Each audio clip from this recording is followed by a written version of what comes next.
They say you can't hide anything from your neighbours, especially when you've got something to hide. In Australia, we value our privacy, but we value mateship even more. I'm about to tell you how my wife's refusal to simply say "g'day" to the people next door ended our marriage. My name's Ben. A few years ago, I managed to get into the property market thanks to the bank of Mum and Dad. We bought this older unit in a decent suburb of Sydney, and I'd been grinding as a real estate agent to pay off the mortgage. Eventually, the mortgage was almost cleared, and my wife, Sophie, and I moved in.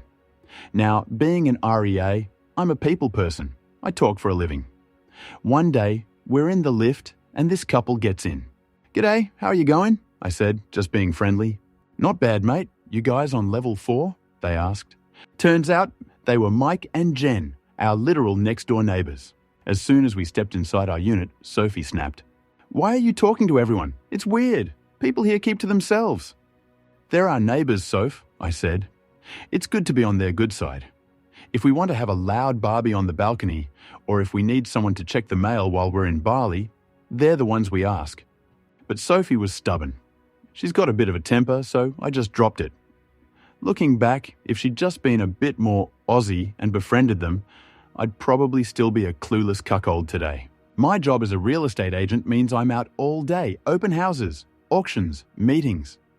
Sophie had just quit her old job and was finding herself, so she was home 24/7. One day, I get home and my Nikes aren't by the door. "Why'd you put my sneakers in the cupboard, Soph?" I called out. "They're a trip hazard, Ben. Just put them away," she said, not looking up from her laptop. Then came the wet plate incident. I was having some cake for dessert.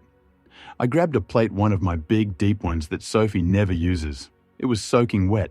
Now, I'd washed my breakfast plate at 7 a.m.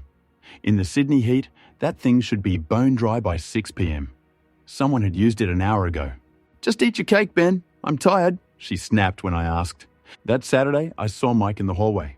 "Hey, Ben, I'm trying to put together some flat-pack shelves from Bunnings tomorrow. Reckon you could lend a hand for an hour?" "Too easy, mate. See you at 10, I replied. Sophie lost it. "Why are you helping them? Tell them you're busy. We don't owe them anything." She was acting like I was volunteering for a war, not a bit of DIY. Then I noticed the washing machine. She was washing the couch throw. We'd only put it on 4 days ago. "Why is that in the wash already?" I asked. Silence. Friday night, I finished an auction early and got home at 3 p.m. As soon as the lift doors opened on the 4th floor, the smell hit me. Stale cigarette smoke. In a strata-managed building, that's a huge no-no. You get fined for that. I walked in, and Sophie was standing there looking nervous. "You smell that smoke in the hall?" I asked. "No, I don't smell anything," she said. Sunday morning, I head over to Mike's place with my drill. We're putting the shelves together, having a laugh. Mike's a good bloke, educated, into politics, works in IT. As I was leaving, I said, "Hey Mike, just a heads up, someone's been smoking in the hallway.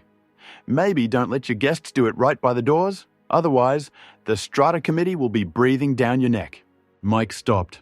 "Mate, I haven't touched a ciggy since uni. Neither has Jen." "Well, someone is. The hallway stinks every afternoon," I said. Mike looked at me, dead serious. "Listen, Ben, you're a top bloke. My wife, Jen, she's been wanting to tell you something, but she didn't want to cause a drama. We've only lived here a few months, you know." My heart sank. Jen's seen a guy coming into your unit almost every day after you leave for work. He hangs around for a couple of hours and leaves just before you get back. He smokes like a chimney while he's waiting for the lift. Jen actually asked your wife to tell her brother to stop smoking in the common area. Your wife told her to mind her own business. It all clicked. The hidden shoes, the wet plate, the couch cover. The guy wasn't her brother. She doesn't have a brother. I didn't scream. I didn't shout. I sent Sophie to the shops for milk, and while she was gone, I packed her bags and put them in the hallway. When she got back and saw her suitcases, she didn't even try the surprise act. She knew the neighbours had talked. She knew the silent wall she tried to build between us and them had crumbled. I guess I got lucky twice. First, by being a good mate to my neighbours, and second, because I bought that unit and paid off the mortgage before the wedding. Cheers to the bank of Mum and Dad, and cheers to nosy neighbours. So, where did it all end up? My marriage ended. But the real story isn't about the divorce. It's about the irony. I tried to be a good neighbour, thinking about future Barbies and collecting the mail. In the end, that neighbourliness saved me from a life lived in the dark. We build fences, don't we? We value our privacy. But sometimes, the highest fences are the ones that trap us inside our own blind spots. I'm not saying you need to be best mates with everyone on your street or host a weekly sausage sizzle, but maybe just remember that life happens on the other side of your fence too. And the only thing more powerful than a neighbour's gossip is a neighbour's truth. If this story struck a chord with you, if it reminded you of something, tell me about it down in the comments. Have you ever had a moment where a simple "g'day" turned out to be more important than you thought? Had neighbours who became more than just the people next door? I'm genuinely curious. And if you want to hear more real stories like this, from this sunburnt country of ours, make sure you're subscribed. I'd love to have you back for the next one.